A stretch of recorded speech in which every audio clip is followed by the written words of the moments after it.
Salmo 127 e 128.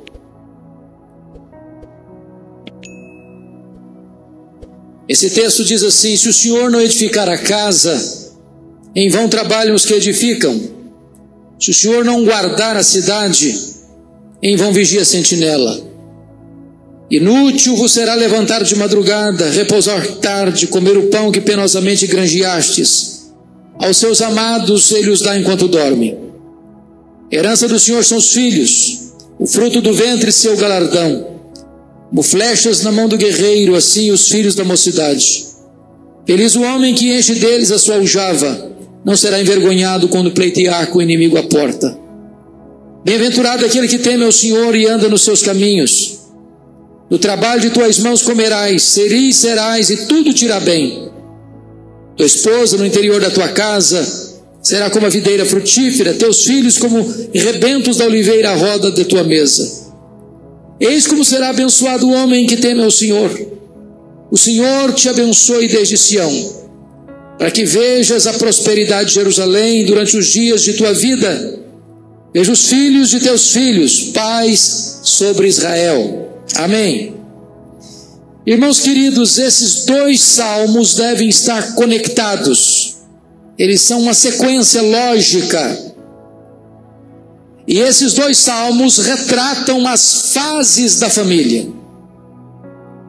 Se você notar, versículo 1 e 2 do Salmo 127, fala do começo da família, do casamento.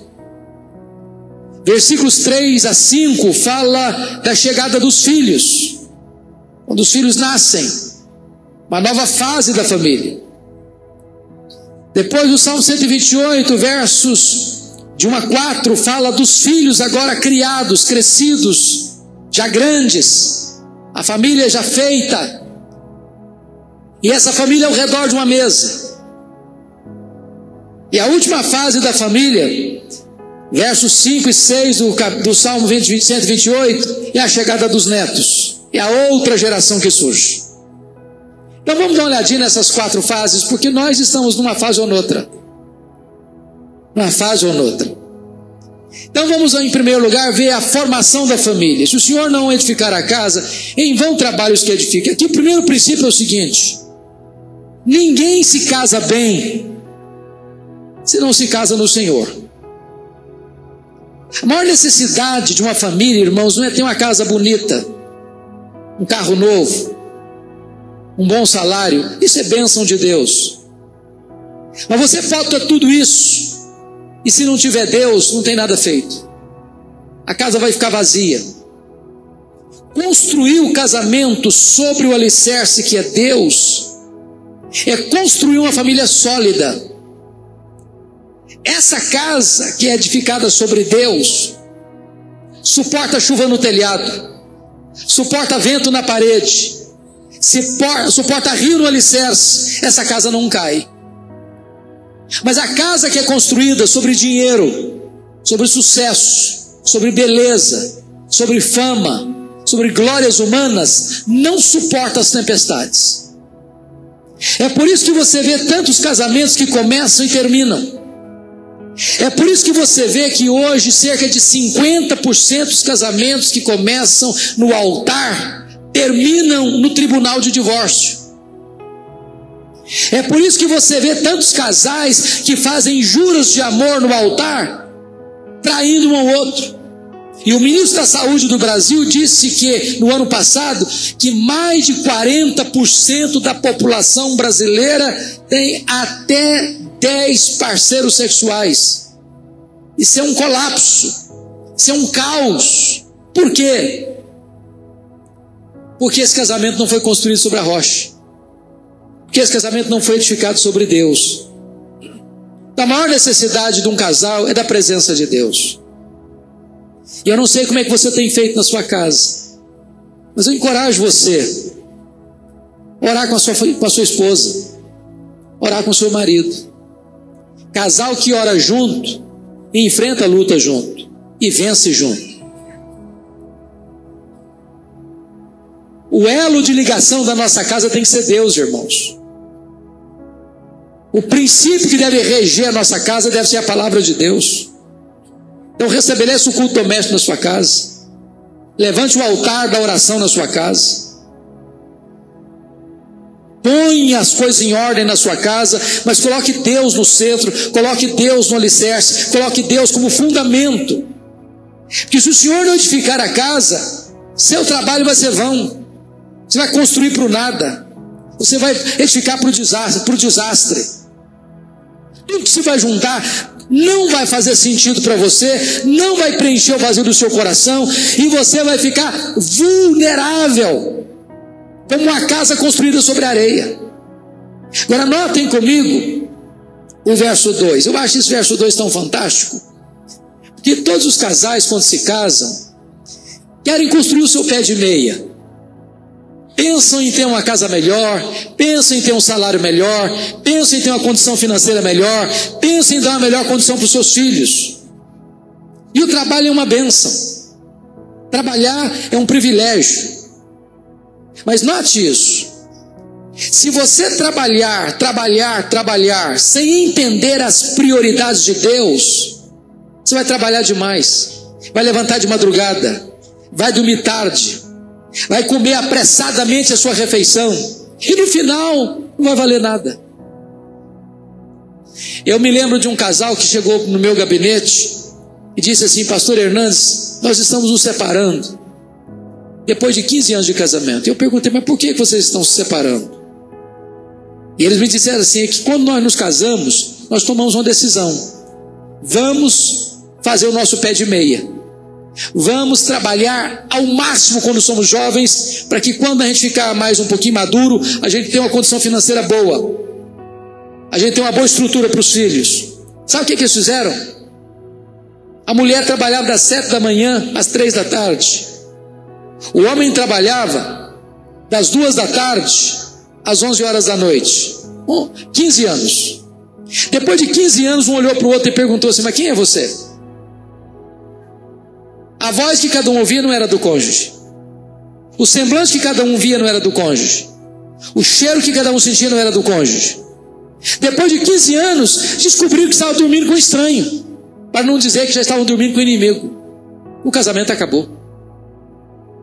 Porque colocaram trabalho no lugar de relacionamento. Colocaram dinheiro no lugar de Deus. Então note isso. O dinheiro é bom, o dinheiro não é ruim não. O amor do dinheiro que é problema. O trabalho é ruim, não, o trabalho é uma bênção. Mas não põe o trabalho no lugar de Deus, não, que dá errado. Não põe o trabalho no lugar de relacionamento, que dá errado. Olha o que está escrito no versículo 2: inútil vos será levantar de madrugada, repousar tarde, dormir pouco, comer o pão que penosamente vocês ganharam, se vocês não colocam Deus em primeiro lugar. Aos seus amados Deus os dá enquanto dormem. Deixa eu dizer uma frase aqui que eu gostaria que você guardasse. Quando você cuida das coisas de Deus, Deus cuida das suas coisas. Quando você busca em primeiro lugar o reino de Deus, as demais coisas são acrescentadas. Quando você dá prioridade àquilo que é prioridade para Deus, Deus sabe qual é a sua necessidade, Deus sabe o que você precisa, Deus sabe o que a sua casa precisa. Deus é quem é o nosso provedor, irmãos. Então aqui está um princípio. Eu sei que eu estou falando aqui para alguns casais jovens, eu estou falando talvez para alguns solteiros, eu estou falando para alguns pais que estão preparando os filhos para se casarem. A nossa geração hoje está muito diferente dos nossos pais. Muito diferente. Rapaz e moça hoje quer casar com tudo pronto, não é verdade? É a cultura nossa. Aí casa tarde, com 30, com 35 anos, que enquanto não tem um apartamento, enquanto não tem isso, enquanto não tem mobília em casa, enquanto tem tudo pronto, não quer casar. Quando eu casei, eu tinha muito amor no coração e sonho para dar. Não tinha nada, tinha um carro velho. Carro velho. Pela graça de Deus, estamos aí vivos, sobrevivemos, 28 anos de casado, Deus nos deu mais do que nós precisamos. Sabe por quê? Que quando você busca as coisas de Deus, Deus cuida das suas coisas. Então ponha Deus em primeiro lugar. Se você botar coisa em primeiro lugar, você vai ter coisas, e as coisas não vão satisfazer você. Você vai ter uma casa bonita, chegar em casa, vai ter um vazio na alma. Deus precisa ocupar o primeiro lugar na sua vida. Deus precisa ser o fundamento da sua família. Aí vem a segunda fase do casamento, segunda fase da família. Confira comigo a partir do verso 3. Herança do Senhor são os filhos, o fruto do ventre o seu galardão. Hoje tem alguns casais que não querem ter filhos, porque filho dá trabalho. Há poucos dias uma pessoa dizia: eu quero curtir minha vida de casado, quero sair com a minha esposa, quero passear, quero ir para um restaurante, não quero ver menino chorando no meu ouvido, quero passar a noite sem dormir. Ok, mas você vai ficar velho, e a velhice na solidão não é fácil não. Eu cheguei essa noite em Natal, eu não dormi essa noite, vim direto. E eu cheguei lá em Natal, fui visitar um lar de idosos evangélicos. Pô, irmãos, me deu uma tristeza tão grande de ver alguns velhinhos lá, em cima de uma cama, não tem um filho para cuidar. Não tem um filho para cuidar. Não tem um filho para abraçar. Não tem um filho para dar um beijo no rosto. A velhice na solidão é uma coisa difícil. Então filho é uma bênção, dá trabalho, dá trabalho. Você não quer ter trabalho, então é melhor não casar mesmo, não. Casamento dá trabalho, marido dá trabalho. Acho que dá mais trabalho que esposa. Mas é uma bênção o casamento. Filho dá trabalho, mas é uma bênção. Mais ainda, filho é herança de Deus. A herança de Deus não é a sua casa, não. A herança de Deus não é o seu carro, não. A herança de Deus é seu filho, é sua filha. Porque às vezes hoje a nossa geração valoriza mais coisas do que pessoas. Dá mais valor a um carro, lustra mais o carro do que os relacionamentos. Eu vi uma história há poucos dias que me chocou e até chorei de emoção ao ver aquela história. Um casal tinha um filho de 7 anos, 5 anos melhor dizendo, comprou o carro dos sonhos. Conhece esse negócio de casal comprar carro dos sonhos? Pois compraram o carro dos sonhos, o modelo que queriam, a cor que queriam, o ano que queriam, novinho. Botaram na garagem, felizes da vida. Aí o menino, tadinho, de 5 anos, olhou para aquele carro, aquela tinta bonita, esmaltada, e pensou: que legal, achou um painel para fazer meus desenhos. Pegou um prego, começou a desenhar. Que legal, fez um monte de desenho no carro, riscou o carro todo. Quando o pai chegou e viu a cena, ele ficou possesso de raiva. Sabe o que é ficar possesso de raiva? Ele ficou assim, pegou o menino e começou a bater no menino, pegou a mãozinha do menino, bate, descontrolado. Quanto mais batia, mais vontade de bater tinha. Quando ele parou, o menino estava ensanguentado. Começou a romper as veias, os vasos sanguíneos da mão. Tiveram que correr para o menino para o hospital. Quando chegaram lá, o médico disse: não tem mais jeito não, tem que amputar. Não tem jeito, tem que amputar. No dia seguinte, o coração arrebentado, aquele pai foi para o hospital. E quando chegou lá, o menino de 5 anos levantou os cotoquinhos de mão, sem mão já, e disse: papai, nunca mais eu vou riscar o seu carro. Nunca mais vou riscar o seu carro.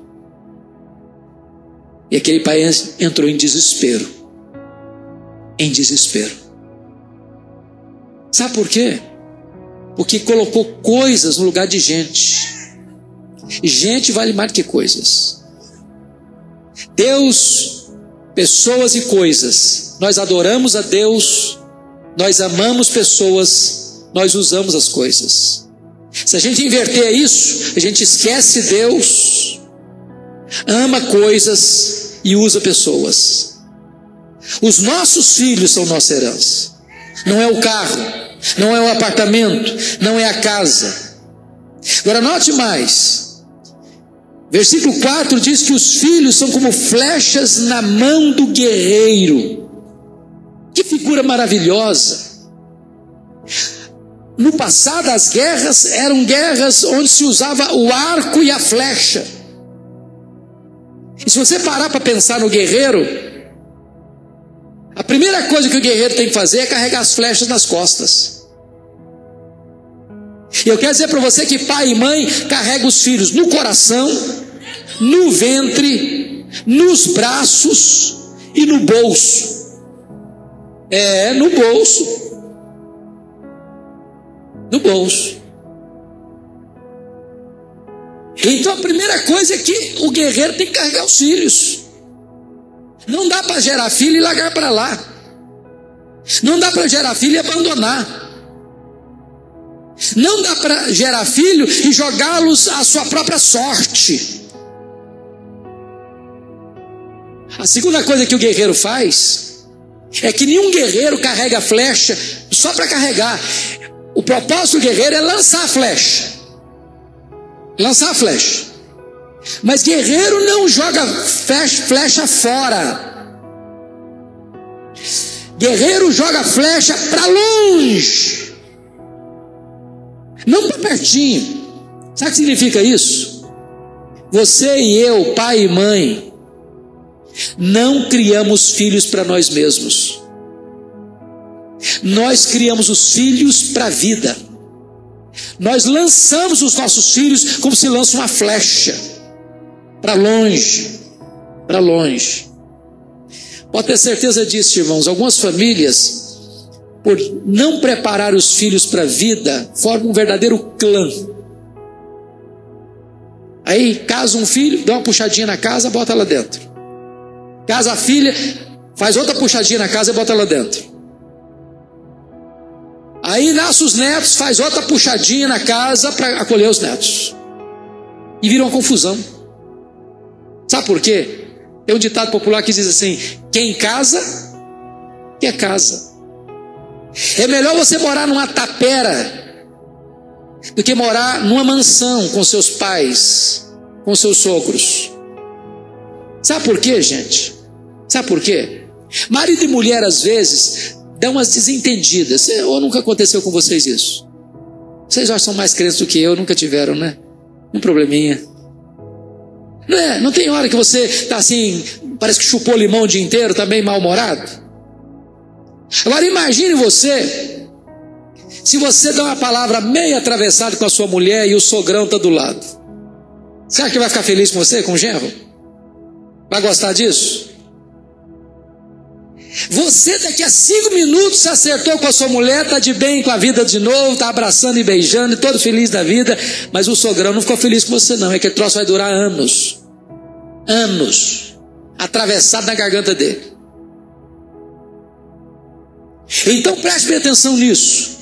A gente prepara os filhos como uma flecha para jogá-los para longe, não para ficar debaixo da barra da nossa saia, como se diz o outro.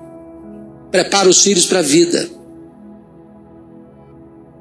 Terceira coisa do guerreiro: o guerreiro não joga a flecha para longe a esmo, não. O guerreiro só joga a flecha no alvo certo. E o que é o alvo certo? Nós criamos os nossos filhos para a glória de Deus. Nós criamos os nossos filhos para que o reino de Deus se expanda. Irmãos, às vezes, sabe o que tem visto hoje na nossa geração? É que muitos pais transferem para os seus filhos as suas frustrações. Eu queria ser isso na vida, não fui, meu filho vai ser. Eu queria ter estudado isso e aquilo, não estudei, meu filho vai estudar. E aí ele projeta no filho tudo aquilo que ele queria ser na vida e não foi. E às vezes ele nem pergunta se essa é a vocação do filho, se o filho tem pendor para isso, se o projeto de Deus para o seu filho é outro, e ele quer moldar o filho dele do jeito dele, ao gosto dele, para realizar os sonhos dele. Nós precisamos criar os nossos filhos para realizarem os planos de Deus, os projetos de Deus, lançando-os na direção da vontade de Deus. Então note isso. Seus filhos são herança. Seus filhos são flechas. Nós temos que investir nos nossos filhos. Investir nos nossos filhos não é apenas dar roupa para eles, não é apenas dar comida para eles, não é apenas dar teto para eles, não é apenas dar educação para eles, porque nós poderemos dar tudo isso se os nossos filhos se perderem. Conforme nós já olhamos agora há pouquinho na história do Ezequias, a coisa mais importante que nós precisamos fazer para os nossos filhos é ganhá-los para Cristo. É que eles conheçam a Deus, é que eles temam a Deus, é que eles sirvam a Deus. Porque os nossos filhos podem ocupar as posições mais altas, os cargos mais elevados, alcançarem o topo da pirâmide social. Se eles não conhecerem a Deus, eles terão riqueza, mas estarão perdidos. Perdidos. Então a segunda fase da família é a fase dos filhos pequenos. Vamos ver a terceira fase? Veja o Salmo 128, versículos de 1 a 3. Agora diz assim: bem-aventurado, feliz aquele que teme ao Senhor e anda nos seus caminhos. Então, preste atenção, uma coisa boa. Como é que começou essa família? Estruturada em Deus. Se o Senhor não edificar a casa, em vão trabalham os que edificam. Mas aí a família continuou a sua história. Os filhos chegaram. Para onde foi essa família? Continuou no temor de Deus. Porque às vezes as pessoas começam bem e depois desviam. Começam bem e depois se afastam. Começam bem e depois têm outras prioridades. Começam bem, mas depois esquecem-se dos compromissos assumidos da presença de Deus. Essa família aqui, ela é bem-aventurada porque ela continua temendo a Deus e andando nos caminhos de Deus. Ora, veja o verso 2. Do trabalho de tuas mãos comerás, feliz serás, e tudo te irá bem. Agora compara esse verso 2 com o verso 2 do 127. Está lá no 2 do 27, é o seguinte: inútil será levantar de madrugada, dormir tarde, comer o pão que penosamente vocês ganharam, porque Deus dá aos seus santos, aos seus amados, enquanto eles dormem. Deus faz hora extra para você quando você busca em primeiro lugar o seu reino. Agora, essa família está fazendo o que agora? Veja você o 2 do 28. Do trabalho de tuas mãos comerás, feliz serás e tudo te irá bem. O que você vê aqui? Integridade. Não tem esperteza. Eu vou fazer um negócio ilícito aqui, vou ganhar uma bolada, vou fazer uma falcatruazinha, vou encher o bolso, vou garantir meu futuro, vou dar uma propina para fechar aquele acordo, para fechar aquele negócio. Eu só vou vender se eu receber propina. E aí ganha muito dinheiro e depois não pode andar de cabeça erguida na rua. Esse texto está dizendo que um casal que começa bem precisa continuar bem. Não pode perder o rumo no meio do caminho. Integridade moral. Deixa eu dizer uma coisa para vocês, irmãos. O maior patrimônio, a maior herança que um pai e uma mãe pode deixar para um filho, para uma filha, é exemplo. Exemplo. É caráter. É melhor ser filho de um pai e de uma mãe pobres do que ser filho e filha de pais ricos, mas desonestos.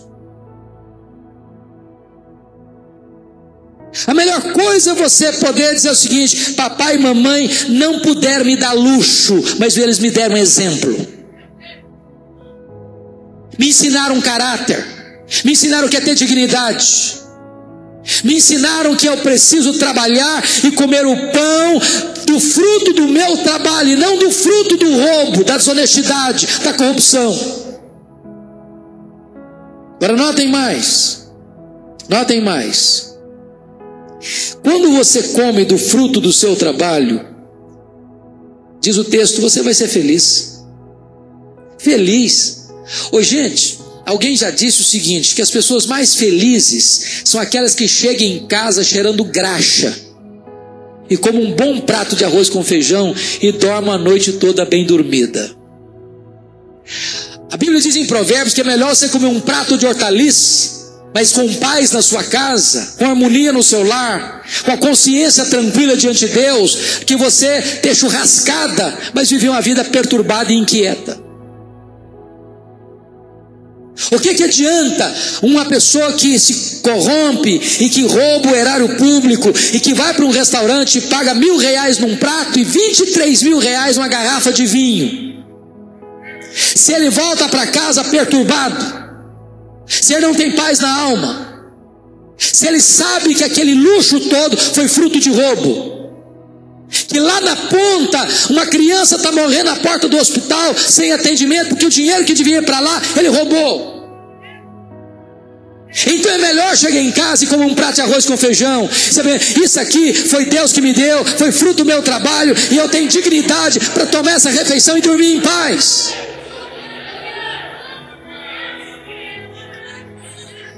Olha o que está escrito no verso 3: tua esposa no interior de tua casa será como a videira frutífera, teus filhos como rebentos da oliveira à roda da tua mesa. Que coisa linda é você ver uma família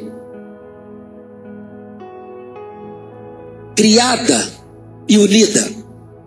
Porque quando os filhos são pequenos, a gente bota-os ao redor da mesa, eles querendo ou não, não é verdade? Senta aqui, menino, ele senta aqui. Fica ali, ele fica ali.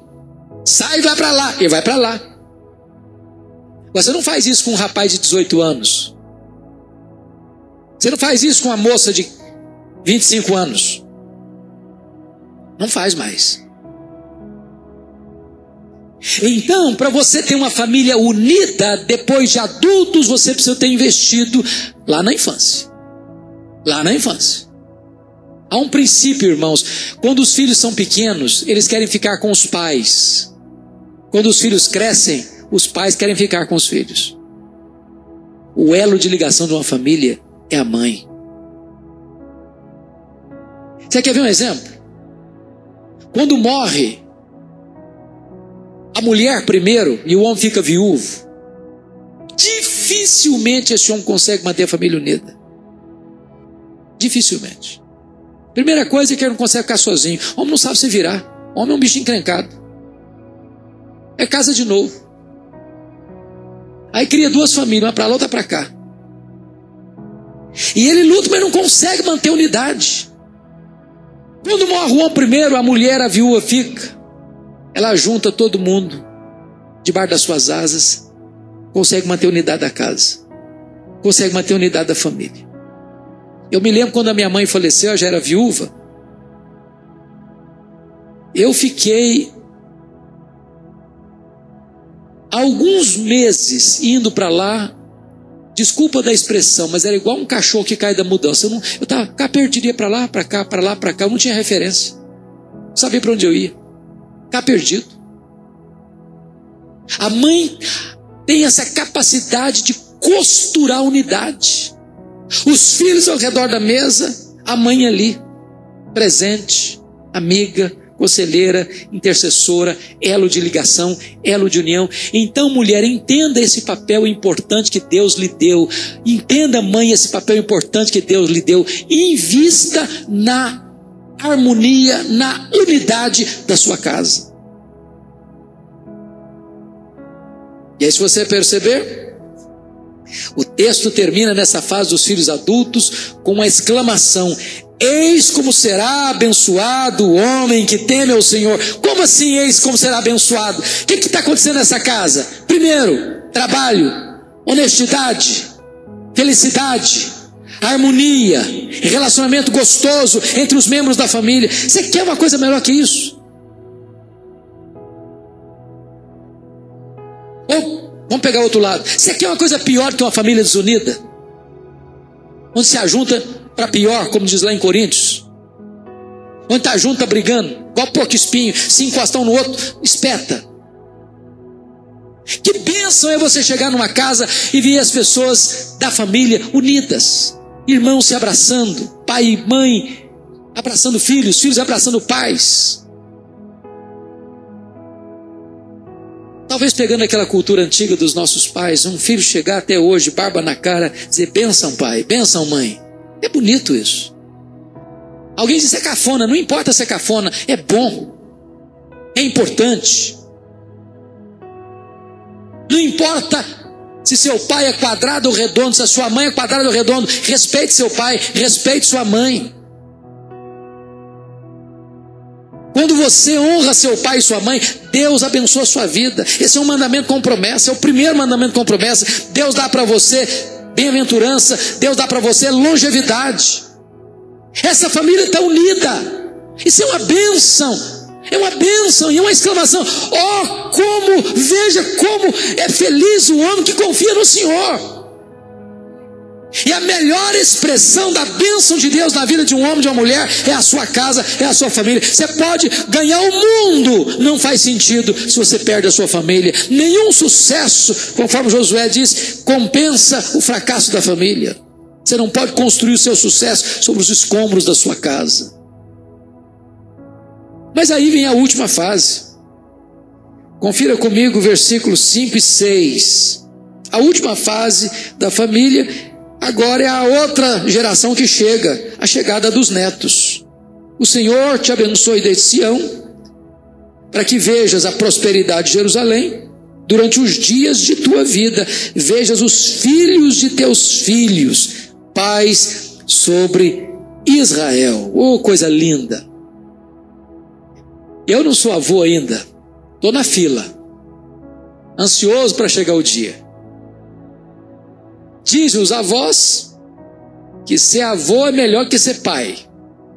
Dizem as avós que ser avó é melhor que ser mãe. Você já pensou que alegria que é? Você perceber que a sua descendência está se prolongando na terra? Que a sua geração não vai ser cortada como a geração de Ezequias foi cortada? De você saber que os seus filhos geraram filhos, e que os filhos de seus filhos vão gerar mais filhos, e que Deus vai perpetuar sua memória e sua geração na história? E de você poder agora, como Abraão, ter o compromisso de que as futuras gerações vão conhecer a Deus, e você vê seu neto, e talvez amanhã seu até bisneto, e você saudar de longe a promessa. Eu sei que Deus é fiel, e Deus vai cumprir a promessa, e a minha geração vai ser bem-aventurada na terra, porque Deus prometeu de abençoar até 1000 gerações daqueles que o amam. Que privilégio, irmãos, é ter uma família, é constituir uma família, é criar uma família aos pés de Deus, é entender que Deus tem que vir primeiro, que o reino de Deus tem que vir primeiro, e que Deus é quem nos dá prosperidade, é Deus quem adestra as nossas mãos para adquirirmos riqueza. E quando você cuida das coisas de Deus, Deus cuida das suas coisas, e aí os filhos nascem, e você investe neles, eles são herança de Deus, você os prepara para a vida, e quando você os prepara para a vida, eles estão grandes, mas estão unidos em casa, eles são amigos, eles são companheiros, a mãe está junto, o pai está junto, ele é feliz, ele é bem-aventurado, e agora vem os netos, e os netos vão prosseguir nessa mesma pegada, nessa mesma jornada de conhecer a Deus e de tornar Deus conhecido. Que bênção, que bênção.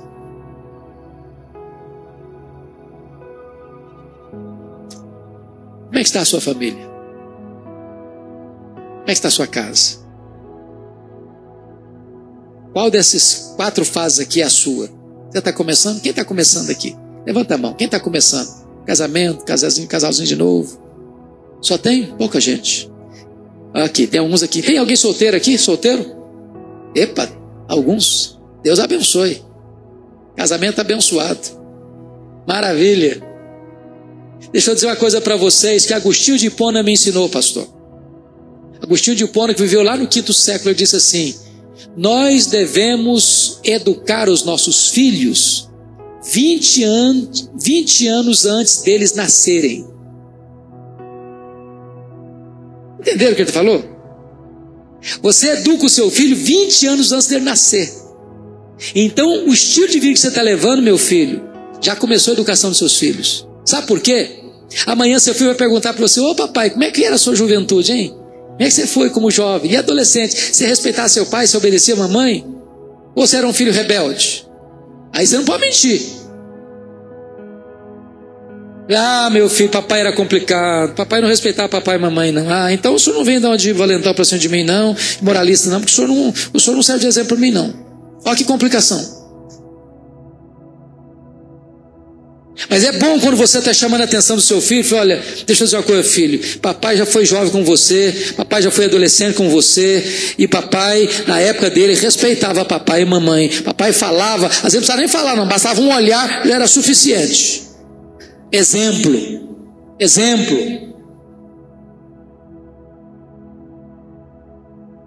Quem está na segunda fase aqui, filhos pequenos em casa? Quem está? Levanta a mão. Ok, bastante gente. Entenda isso, seus filhos são herança de Deus, cuida deles. Herança de Deus, o maior presente de Deus para vocês. Prepara os seus filhos para a vida, para andar com Deus.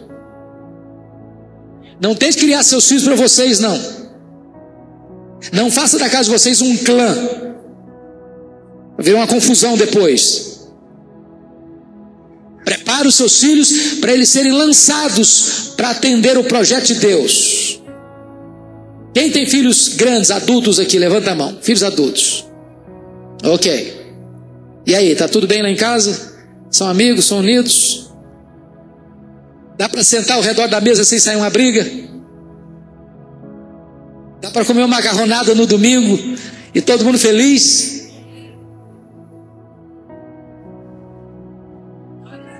Pois bem, e aí? Quem são os vovozinhos, vovô e vovó aí? Quem é? Aleluia, tem muita gente bonita aí.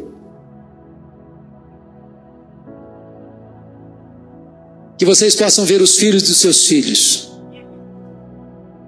Que vocês possam ver os seus netos sendo instrumentos de Deus para construir a nossa sociedade, levantar os muros da nossa geração.